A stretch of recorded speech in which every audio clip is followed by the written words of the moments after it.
So we are in the welding department, and I'd like to introduce Chris Nolan. He's a student of UBTech in the welding program, and Rick, an instructor here as well. And tell us what we're going to be learning today. Okay, so we can do a small experiment that will explain welding in a nutshell, the theory of how it's going to be done. When you weld, it's a series of short circuits through electrical current. And we can demonstrate that using nothing more than the 9-volt battery and some steel wool. Make sure you have a parent or somebody with you so you don't start a house fire. You guys want to see how it works? Yeah. Okay? All you gotta have is that battery right there, and then touch the steel wool to it.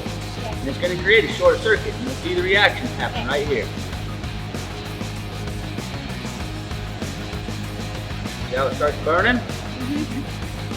That's exactly how welding would work. Just in welding, we're using a lot higher power source. A lot more than 9-volt battery, right? Kind of neat, huh? You guys want to try it? Yeah.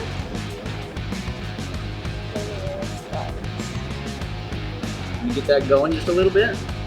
You lean down there and blow on that just a little bit. A little bit. There you go. Right now, the steel wool is the fuel.